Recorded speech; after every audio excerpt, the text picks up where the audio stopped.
नमस्कार, मैं हूं दिनेश शुक्ला। आप देख रहे हैं चेन्नई लाइव, हर खबर के साथ। आज हम आपको एक ऐसे महान कवि से मुलाकात कराने वाले हैं जो भोजपुरी जगत में कजरी, फगुआ, चैता, बिरहा, यहाँ तक कि बहुत बड़े बड़े गीतों को अपनी कलम से संवारा है। उनका नाम फौजदार शुक्ला जी है, जो कि बिरहा जगत में अंबिका अखाड़े के जाने माने कवि हैं। आइए इनसे हम भोजपुरी जगत के बिरहा, कजरी और चैता के विषय में कुछ जानकारी लेते हैं। मैं पंडित फौजदार शुक्ला गुरु जी के नाम से जाना जाता हूं और सर्वप्रथम तो मैं आपके चैनल को बहुत बहुत धन्यवाद देता हूं और आपके श्रोताओं को भी प्रणाम करता हूं। मेरा नाम पंडित फौजदार शुक्ला गुरु जी है और बिरहा जगत में ये भोजपुरी बिरहा जगत जो का चल रहा है, ये पूर्व में केवल गांव की परिपाटी में रचा बसा गीत, पारंपरिक गीतों को लोगों के मनोरंजन का साधन हुआ करता था। ये इससे लोग बाग आनंद लेते थे। रामलीला, कृष्णलीला, शिवलीला, वेद पुराण, ऐतिहासिक महापुरुषों के विषय में ही लिखा जाता था, गाया जाता था। जैसा कि गुरुजी, मैंने सुना है कि पहले लोग बिरहा को एक जाति विशेष का गीत मानते थे, लेकिन जहाँ तक मैंने देखा है, इसको काफ़ी जगहों पर लोग सुनने के इच्छुक भी हैं। और इसको किस तरह से आप देखते हैं, इस पे आपका क्या राय है? इसमें एक जाति विशेष की बात तो नहीं कहेंगे, यह सामाजिक एकता और समरसता बनाने का एक माध्यम है और जो गांव के लोग रहते थे उनके मनोरंजन का एक साधन है ये बिरहा। कुछ लोगों ने इसे अश्लीलता ला करके इसे फुहड़ता दिया है, ऐसे लोगों के विषय में तो नहीं कहना चाहते हम, लेकिन शेष अगर बिरहा जगत पर कहा जाए तो यह मनोरंजन के साधन के साथ में लोगों की जीविका का साधन है। इससे बहुत लोगों का रोजगार चल रहा है। ये जितने वादक हैं, कोरस वाले हैं, बिरहा गायक हैं, इनके परिवार की रोजी रोटी का साधन भी है। और इन्होंने राम कथा को, कृष्ण कथा को, शिव की लीला को, देवी चरित्र को, राणा प्रताप, वीर शिवाजी को वीर रस के गीतों के माध्यम से बहुत अच्छा संजोया है। पारंपरिक जो माटी के गीत लुप्त हो रहे थे, उसके हिसाब से गा करके लोगों को जागरूक बनाया है। ये एकता का सबसे बड़ा माध्यम है। और आज यह चैनल क्षेत्र नहीं, राज्य नहीं, देश की सीमाओं के पार जहाँ भी भारत के लोग हैं, बड़े प्रेम से सुना जाता है और गाया जाता है। लोग मन में गुनगुनाते हैं, आनंद लेते हैं। जैसा कि गुरुजी ने बताया है कि ये पारंपरिक गीत है बिरहा, लोग सुनते हैं, गुनगुनाते हैं, गाते हैं, एक मनोरंजन का साधन है। अब हम जानना ये चाहेंगे गुरुजी कि ये बिरहा की उत्पत्ति कैसे हुई? बिरहा की उत्पत्ति एक शिवानंद गिरी जी थे, जिन्हें स्वामी जी के नाम से जाना जाता था। उनके कथा में ये बिरहा जगत के जनक जो कहे जाते हैं बिहारी, वो जाकर के कथा सुनते थे और उनकी सुनी कथाओं को वो अपने गीत के माध्यम से प्रस्तुत करना शुरू किया। और उसके बाद जब लोगों में उसका प्रचार प्रसार होने लगा, लोग उसे पसंद करने लगे, तब ये बिहारी परिवार से ही, पूरा बिरहा जगत बिहारी परिवार से ही संबंधित है। उसके बाद इसमें इसकी 8 शाखाएं हुई, जिसमें रम्मन अखाड़ा एक निकला, पत्तू अखाड़ा निकला, गणेश अखाड़ा का जन्म हुआ और गुरु अंबिका प्रसाद तिवारी, अंबिका गुरु के नाम से जाने गए। सरजू अखाड़ा निकला, शिव बचन आए, अकल्लू भगत आए। ये 8 अखाड़े चले साथ में। उसके बाद हम जिस अखाड़े से संबंधित हैं, गुरु अंबिका अखाड़े से, तो उसमें हलधर कवि थे। राम आधार नाम था, लेकिन हलधर के नाम से ही मशहूर हुए। उनकी लेखनी का लोहा तो अन्य अखाड़े के लोग भी मानते थे। रमाशंकर यादव जी थे, बहुत अच्छे कवि थे। उसके बाद गुरु जी के ही अंबिका प्रसाद जी के सुपौत्र पंडित हनुमान प्रसाद तिवारी हुए, जो कि प्रवक्ता हैं। उन्होंने भी अपने लेखनी से इसको सजाया संवारा। और ठाकुर सारनाथ थे, नाम तो उनका ठाकुर के नाम से जाने लगा, सारनाथ ही कहते थे सब उनको। और उन्होंने भी बहुत उच्च कोट की लेखनी दिया है। जैसा कि गुरुजी आप बताते हैं कि इन्होंने बिरहा को लिखा, उच्च कोट की लेखनी थी, तो क्या ये लोग गायक भी थे? हाँ, गाते भी थे। इसमें गायक भी बहुत बड़े अच्छे अच्छे गायक हुए। और जब वो मंच पर गाते थे तो लोग बाग उनके साथ झूमने के लिए मशहूर हो जाते थे। और ये बीच में थोड़ा सा व्यवधान आया। एक उदयराज, अंबिका अखाड़े में उदयराज यादव वकील साहब के नाम से प्रख्यात थे, बहुत अच्छे गायक थे। इस समय वो दुनिया में नहीं हैं, लेकिन लेखनी का काम बढ़ाने के लिए हनुमान प्रसाद जी के पास में शिवजगत यादव, इंद्र बहादुर यादव, ये लोग भी आए। और उसके बाद में मैं स्वतः इसमें जुड़ा और जुड़ने के बाद लिखना शुरू किया। तो इस समय तो गायकों की भीड़ लगी हुई है। नंदलाल यादव नंदू हैं, जिनका कि कार्यक्रम आपने 26 जनवरी को देखा। छोटे लाल यादव जी हैं, इंद्रराज यादव हैं, बहुत अच्छे गायकों में इनकी गिनती होती है। जैसा कि आप बता रहे हैं कि अच्छे गायकों में गिनती होती है और लोग गा भी रहे हैं, लेकिन कहीं न कहीं पहले की बिरहा और आज की बिरहा में क्या अंतर देखने को है? ये सामाजिक परिवर्तन की जो है, ये असर सब पर पड़ रहा है। बिरहा जगत में भी आया, क्योंकि पहले लोग बिरहा सुनने के लिए आते थे और अब बिरहा देखने के लिए आ रहे हैं, क्योंकि ये जो नृत्य कला उसमें आ गई है। इससे थोड़ा सा गिरावट आई ज़रूर है, लेकिन अभी भी बिरहा सबसे ज़्यादा सुना जाने वाला गीत है। और इससे बहुत से परिवारों की रोजी रोटी चल रही है। जितने गायक कलाकार हैं, उनके साथ में जो वादक हारमोनियम ढोल वाले हैं, जो कोरस का कार्य कर रहे हैं, ये लोग समाज को मनोरंजन के साथ साथ शिक्षा भी दे रहे हैं, सामान्य ज्ञान का भी आता है। और गीतों में भी आप देखेंगे तो मतलब छंद के जो सूत्र हैं, उनका प्रयोग भरपूर होता है। नालबंद है, कमलबंद है, कितना कोट है इसका, ये सब भी आपको देखने को मिलेगा। भौजाल है, कपाट बंद है, और शब्द विन्यास, अलंकारिक भाषा इतनी बढ़िया बढ़िया होती है। अब उसमें तो कुछ न कुछ प्रतिशत कहीं न कहीं हर जगह गिरावट है समाज में, तो इसमें भी गिरावट होगी ही। इतनी अच्छी बात आप बता रहे हैं कि इसमें नालबंद है, तरह तरह के गीत है, छंद है, सारी चीज़ें, फिर भी अन्य समाज के लोग सुनने से इसको क्यों कतराते हैं? जो सुनने से कतरा नहीं रहे हैं, अपने यहाँ कार्यक्रम नहीं करेंगे, दूसरी जगह होने के बाद आप देखिए कि यही जनता अगर हर कार्यक्रम में आ रही है, सुन रही है, पसंद कर रही है। अगर पसंद न करती तो ये बंद न हो जाता। ये कैसे सोच रहे हैं कि पसंद नहीं किया जा रहा है? तो आज के जो युवा गायक हैं, हाँ, इनको आप किस तरह का संदेश देना चाहेंगे?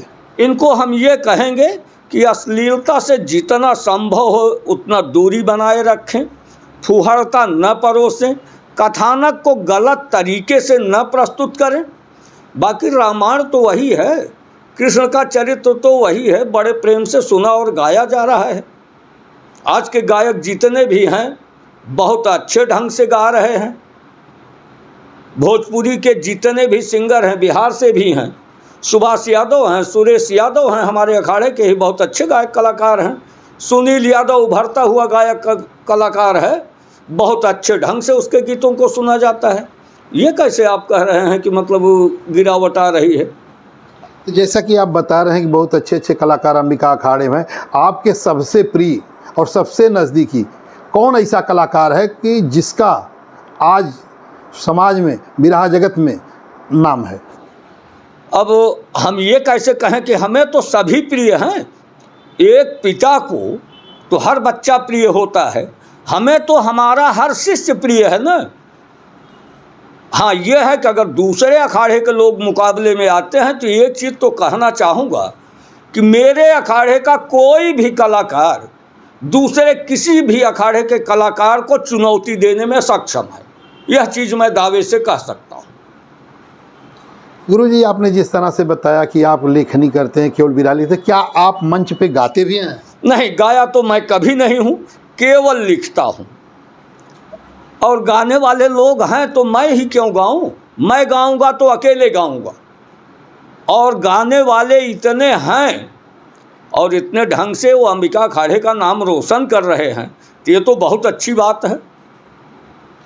तो गुरुजी, किस तरह की गीतें आप लिखते हैं और कितनी गीतें अभी तक लिख चुके हैं गायकों के लिए, और कौन कौन सी, जैसे वीर रस, करुण रस, किस तरह की गीतें आप लिखते हैं, उसके बारे में थोड़ा सा जानकारी दीजिए। हमें समाज को देख कर के लिखना होता है। हम वीर रस भी लिखते हैं, पारंपरिक गीत भी लिखेंगे, भक्त गीत को लिखेंगे, ऐतिहासिक गीतों को भी लिखेंगे, करुण रस भी, हास्य रस भी, छंद भी, अलंकार, सब प्रस्तुति होगी। तो कुछ छंद, बिरहा का छंद में कुछ 2 लाइन थोड़ा सा अगर हमारे दर्शकों को सुनाएंगे तो थोड़ा बहुत अच्छा रहेगा। तो कोई ऐसी गीत जो आपसे बहुत नज़दीक हो, जिसको आप दिल से जानते हैं, उसे सुना दीजिए।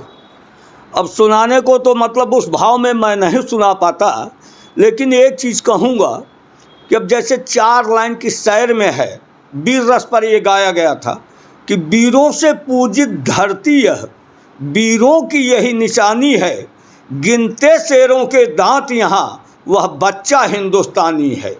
दुश्मन आकर भारत में जब हमको ललकारा है, मुँह मोड़ा तोड़ा हड्डी को, वह हिंदुस्तान हमारा है। और छंद की बात जहाँ तक कर रहे हैं, एक पहलवानी चरित्र है कि एक गोरा अंग्रेज जब आकर के हमारे यहाँ ललकारता है कि कोई आकर के लड़ ले, तो एक अनाथ था यादव जिसका कोई नहीं था, मनुआ नाम था, और वो ठाकुर कमला सिंह का शिष्य था। तो वहाँ पर लिखा गया, ये सगण छंद लगा हुआ है, यह माता राजभान सलगा का सूत्र चलता है कि फिर से यह बात बनी नगरी, कमला पर भूत सवार रहा, बगले अंग्रेज खड़ा उछड़े, लड़ लो कमला ललकार रहा, भरियायल आँख डरे मन में, मनुआ पर ना अधिकार रहा, मरते दम ले लड़बे पहले, रुक जाई हमार शिकार रहा। गिनेंगे आप तो 24 अक्षर और 32 मात्रा मिलेगी। व्याकरण का समावेश है। कभी कभी छंदों का हम लोग अलंकारिक प्रयोग करते हैं, तो कोमल कमल कली किसलय की, क्रीड़ा करत कंदुक भौरा, प्रमुदित पुष्प पीयूषी पियत, पंकज पर पान प्रखर भौरा, यद्यपि यार यामिनी यौवन, युवती यदि यार युगल भौरा, भरमत भ्रमर भेद भवा भारी, शुक्ला भेद भरम भौरा। ये शब्दों का अलंकारिक भाषा का प्रयोग है। ये कैसे आप कह रहे हैं कि अश्लीलता है या समाज में गिरावट आ रही है? अब अंधों के बाजार में तो शीशा नहीं बेचा जाता मान्यवर। जैसा कि गुरुजी ने छंद सुनाए, गीत के माध्यम से आप लोगों तक हमें पहुंचाने की कोशिश कर रहे हैं, और आइए आगे गुरुजी से जानते हैं कि क्या बिरहा जगत का जो ये समय चल रहा है, क्या ये दबाव में है या ऊपर की तरफ जा रहा है? इसका अगर आप इसके बारे में थोड़ा सा आप क्या कहना चाहेंगे? देखिए, थोड़ा सा इस पर पिक्चर का भी दबाव बना। पिक्चर वाले लोग भी हमारे माटी के गीतों को अपने ढंग से सजा करके उसे पिक्चर में प्रस्तुत किए हैं, और ये बिरहा जगत गिरने वाला नहीं है, क्योंकि इसकी जड़ तो माटी से है ना। ये माटी की परिपाटी है, इसको गिराने वाले लोग खुद गिर गए। ये बिरहा न गिरा है न तो गिरेगा। कुछ लोग कुचक्र करते हैं कि बिरहा समाप्त हो जाए, लेकिन ये बिरहा समाप्त होने वाली है नहीं, क्योंकि यह पारंपरिक जुड़ा हुआ है, माध्यम है, यह मनोरंजन का साधन है। लोग बाग बड़े प्रेम से, और आजकल तो महिला गायिका भी आ चुकी हैं मैदान में, लोग उन्हें भी बड़े प्रेम से सुन रहे हैं। हमारे अखाड़े में भी आरती सिंह हैं, ज्योति सिंह हैं, रेखा निषाद हैं, बहुत लोग आ गई हैं गाने के लिए। पहले अंबिका अखाड़े में महिलाएं नहीं आती थी, लेकिन अन्य अखाड़ों में, गणेश अखाड़े में भी और भी हैं गायिका जो कि राष्ट्रीय स्तर पर अपना नाम रोशन कर रही हैं। आप भी नाम जान रहे हैं उन लोगों को। क्या गुरुजी अखाड़ों में भी भेद है? बिल्कुल, हर अखाड़ा चलता है। जैसे सरकार बन रही तो हर दल का अलग अलग नियम सिद्धांत है, तो ऐसे ही बिरहा जगत में भी तो अखाड़ों का अलग अलग सिद्धांत रहेगा ही। तो बिरहा जगत में अलग अलग अखाड़ों का जो सिद्धांत है, कुछ उस सिद्धांत के बारे में बताइए। क्या सिद्धांत रियल में है? सिद्धांत सबका वही है कि हमारी जो है माटी की परिपाटी है ये समाप्त न हो, उसको लोग अपने अपने ढंग से ही बढ़ा रहे हैं। और हम तो कह रहे हैं कि और भी अखाड़े आ जाएं तो कोई दिक्कत नहीं है, लेकिन हमारा अंबिका अखाड़ा जो है एक अलग पहचान रखता है। यहाँ अश्लीलता नहीं मिलेगी, आपको फुहड़ता नहीं मिलेगी, और जिस ढंग के चाहिए। आज भी ऐसे ऐसे कलाकार हमारे यहाँ भरे पड़े हैं। गुरुजी आपको बिरहा जगत में बिरहा लिखने की ये प्रेरणा कहाँ से मिली आपको? आप तो कजरी लिखते थे, चैता लिखते थे, तो ये प्रेरणा कहाँ से मिली और कब से लिखने लगे? ये वास्तव में ऐसा था कि पहले तो मैं देवी गीत, वंदना या भजन ये सब लिखता था। तो लोग बाग जो अगल बगल के थे गाने वाले वो आने लगे, तो लोग गीत वगैरह लिखवाने लगे। उसके बाद जब कजरी का दंगल चलने लगा तो कजरी के लिए कहने लगे, और ये कहने लगे गुरुजी इससे हमारा कुछ चल जाएगा, रोजी रोटी भी। तो हमने कहा ये भी एक परोपकार होगा, कजरी लिखा। उसके बाद हनुमान प्रसाद जी का कुछ ऐसा सानिध्य मिला, उन्होंने कहा कि गुरुजी अगर आप अंबिका अखाड़े के लिए लिखते तो पहले से ही हमारे यहाँ इंद्रदेव कवि जी हैं लिख रहे हैं इस समय वर्तमान में, शिवजगत यादव भी जिनकी लेखनी का लोहा मानते हैं लोग बाग, और लिखने वालों की कमी नहीं है। उसके बाद मैं भी लिखने लगा, और जितने गायक हैं सब अपने से संबंधित हैं और सब अपने ढंग से इस बिरहा को आगे बढ़ा रहे हैं और अपना नाम बढ़ा रहे हैं, अखाड़े का नाम बढ़ा रहे हैं और दर्शकों का मनोरंजन कर रहे हैं। सबसे बड़ी बात ये है। जैसा कि आप बता रहे हैं कि आप कजरी लिखते थे, देवी गीत लिखते थे, उसके बाद आप बिरहा लिखने लगे, तो कजरी की 2 लाइन कम से कम हमारे दर्शकों तक अगर पहुंचाएंगे तो बहुत अच्छा रहेगा। तो देखिए, कजरी का सिद्धांत भी अलग अलग होता है। जो अपने यहाँ गाया जाता है कजरी, उसकी लाइन अलग हो जाती है, यहाँ पर दूसरी लाइन हो जाती है। अब लोग बाग ज़्यादा, जैसे पुरानी जो कजरी थी कि बरसत आवे बदरवा काला जिए घबराला रे हरी, अब वो लाइन तो चेंज हो गई। फिर बुलाना शुरू कर दिए कि ये मिर्ज़ापुरी कजरी हो गई। लेकिन अब जो कजरी ढोल और हारमोनियम पर चल रही है उसका सिद्धांत भी अलग अलग ढंग से हो गया, तो उसको भी अलग अलग ढंग से लोग बाग लिखने लगे और गाया जाने लगा। तो ये थे हमारे साथ अंबिका अखाड़े के महाकवि पंडित फौजदार शुक्ला जी, जिन्होंने हमारी हर एक बातों का बाखूबी जवाब दिया है। और मैं इनकी बातों से संतुष्ट भी हुआ हूँ कि बिरहा जो है एक पारंपरिक माटी की गीत है, इसमें कोई जात पात भेदभाव धर्म की बात नहीं है। आइए हम इनसे जानते हैं, इनसे व्यक्तिगत कुछ इनका परिचय बारे में। गुरुजी आप अपने बारे में थोड़ी सी कम शब्दों में जानकारी दें। मैं पंडित फौजदार शुक्ला गुरुजी नाम बताया है। परिवार में कौन? मेरे पिताजी पंडित रामबली शुक्ल जी, जो कि इस समय स्वर्गवासी हो चुके हैं, और हम 7 भाई हैं। हम लोगों का संयुक्त परिवार आज भी चल रहा है, और उसमें मैं चौथे नंबर पर आता हूँ। 3 भाई हमसे बड़े हैं, 3 भाई छोटे हैं। एक भाई साहब यहाँ रेलवे में सर्विस करते थे, इस समय सेवानिवृत्त हो चुके हैं। DP Shukla ji chief controller रहे हैं यहाँ मुंबई CST पर ही। दूसरे भाई डॉक्टर हैं, तीसरे भाई यहाँ पर अध्यापक हैं, और भतीजा है, वो लोग भी इस व्यवसाय में भी जुड़े हुए हैं, सर्विस में भी हैं। एक भाई प्लाटिंग का काम करता है। पूरा संयुक्त परिवार हम लोगों का इस समय अगर जोड़ा जाए तो 56 लोग होते हैं। और हमारा एक सौभाग्य है कि हमारे परिवार के लोग या तो घर पर हैं या तो बम्बई में ही हैं, और हमारा यहाँ मिलने के लिए ही आने का कार्यक्रम बनता है। आते रहते हैं और जाते रहते हैं। तो इससे पहले भी क्या गुरुजी आपके घर में कोई गीत पूर्वज में लिखता था कि केवल आप पहले ऐसे लेखक हुए कि जो खुद लिखने लगे? पिताजी जो थे वो शायरी के बहुत अच्छे गायक भी थे, खुद लिखते भी थे। उन्होंने तो एक गीत का लाइन बताऊं मैं, शायरी की है जिसके विषय में सोचा नहीं जा सकता। उस समय उन्होंने लिखा था ये पाणिनि महोदय के जो संस्कृत के 14 सूत्र माहेश्वर सूत्र कहे जाते हैं, उस पर लिखा था कि हो के मगन जब लगे नाचने शिव शंकर डमरू वाले, निकले उनके डमरू से 14 सूत्र डमरू वाले। अब पाणिनि का सूत्र इसमें पूरा उद्धृत किया गया है। वो शायरी एक गाते थे कि अरे नादान है क्यों रोता, समय को हाथ से खोता, समय आने पर करना होता है इस तन का टुकड़ा। बहुत अच्छे अच्छे गीत गाए हैं उन्होंने। तो कहने का मतलब है कि आप वंशानुगत लेखनी है, अगर ये कहें तो कोई हर्ज नहीं है। बिल्कुल नहीं, इसमें तो मैं गौरवान्वित महसूस करता हूँ। पिताजी शायरी गाते थे, लिखते थे, उस समय की वो परंपरा थी। अब ये बिरहा लोकगीत और भजन जागरण का कार्यक्रम है, ये लिखता हूँ।